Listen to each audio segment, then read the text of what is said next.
To get started, I will be using 1 pound of ground pork meat. This is a 90-10 lean meat to fat ratio. I'm also using 8 ounces of finely chopped kimchi, and I've squeezed the juice out, and it gave me around 2/3 of a cup of kimchi liquid, but I will only be using around half of a cup or 4 ounces of that kimchi liquid in the dumpling filling.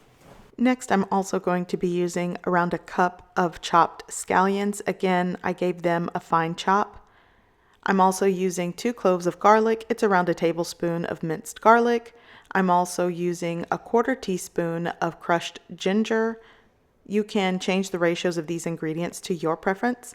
I'm also using 1½ tablespoons of soy sauce. You might want to add more or less depending on how salty your kimchi is.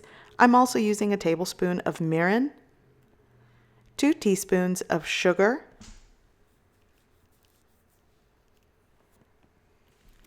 I'm also using a 1/2 teaspoon of Korean red pepper powder. You could also substitute this with flakes, but I like using the powder. I'm also going to be using 2 tablespoons of potato starch. You can substitute that with cornstarch, but I just have a big bag of potato starch that needs to be used. And I'm also going to be adding, which you don't see here, is 2 teaspoons of sesame oil. I actually almost forgot to add that. Okay, so now I'm going to combine all of the ingredients. But first, I have some plastic gloves on my hands, and I am going to mix and break apart the ground pork. And if you want a leaner pork meat, you can mince your own. Just get a lean piece of meat and mince it finely. So once this is broken apart, I am just going to continue and add all of the ingredients and combine them well.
Okay, so now that everything is combined well, I'm ready to start making my dumplings. Here I have a 16-ounce package of dumpling wrappers.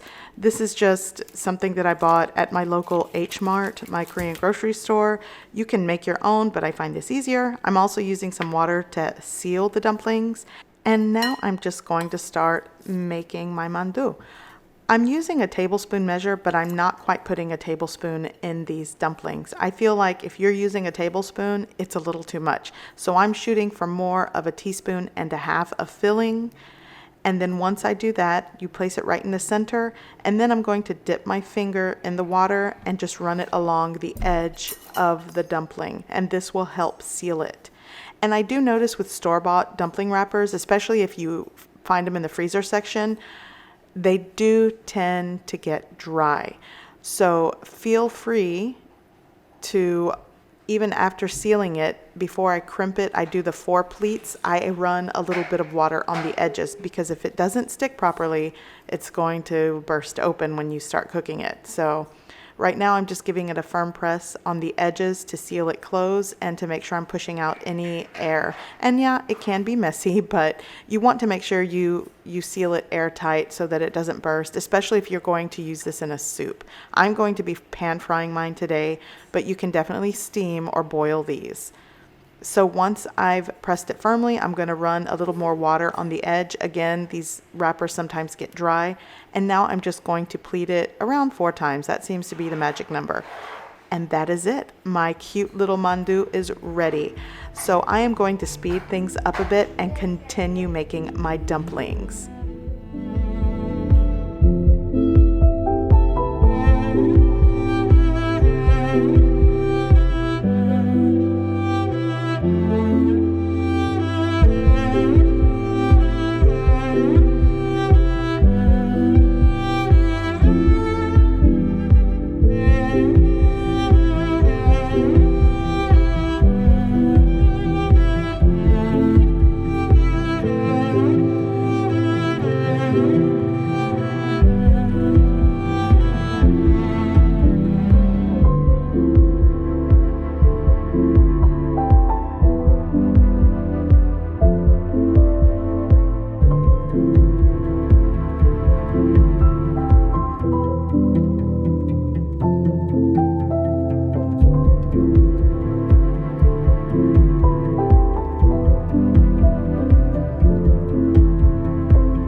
Okay, so I have made 2 dozen Korean dumplings. Definitely the mixture will make easily around 45 to 50, but I'm using half of the mixture for another recipe that I will be posting probably next week. I'm going to do kimchi pork filled steamed buns, but this is enough for dinner today. So now I am preheating my pan and I'm going to add just maybe a tablespoon or 2 of oil. I am going to give these a light pan fry. Now, there are several methods of frying your dumplings. You can add more oil to really get a deep fry on the dumplings, but I'm going to go for a light pan fry.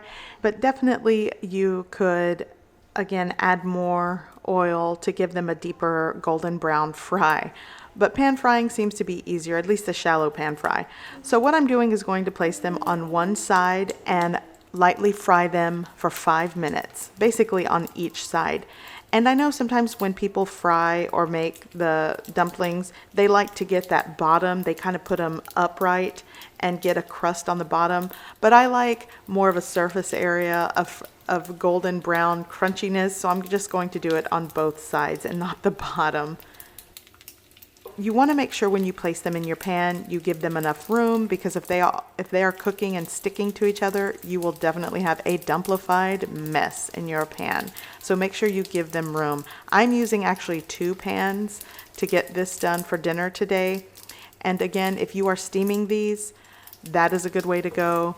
Or you could also put these in a soup or boil them. It is up to you.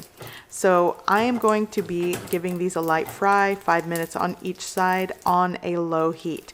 If you work with a high heat, you will definitely burn the exterior before the interior cooks, because we are working with raw meat and you want to make sure the inside of the dumpling cooks through. So a light fry on a low heat for 5 minutes. And now I'm going to flip it over and do 5 minutes on that side.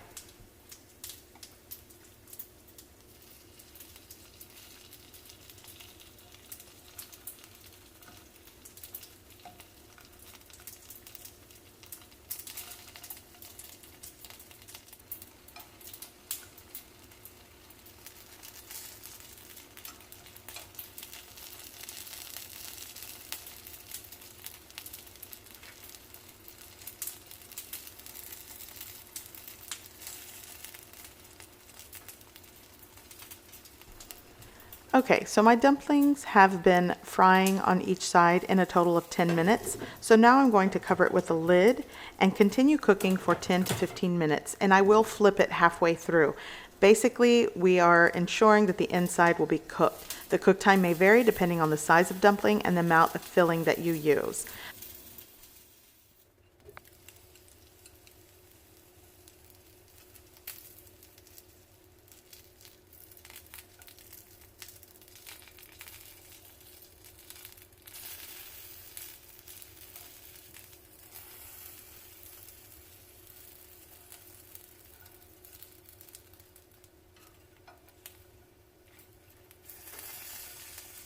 You might be tempted to also add some water in the pan as you cover it, but I have found that there is enough condensation and heat with the lid on it to create a little bit of condensation to make sure things kind of get steamy but still maintain a crispy exterior.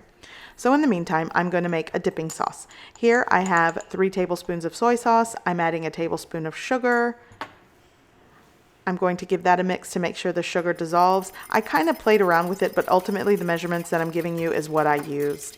So once the sugar is dissolved in the soy sauce, I am going to add 3 tablespoons of water. Now I only added 1 here, but I eventually added 2 more. Now I'm going to add around a teaspoon of rice vinegar. And I'm also going to be adding a teaspoon of sesame oil. And you can play around with the ratios to get the dumpling sauce flavor that you like, but this is a good place to start. So I'm just going to continue whisking and mixing until it's combined well, and that is it.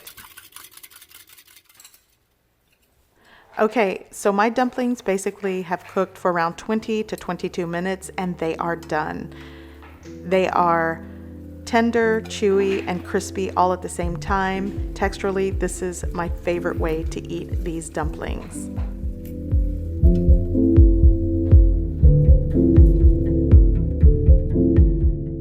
Here are my beautiful golden brown, cute little mandu with the dipping sauce.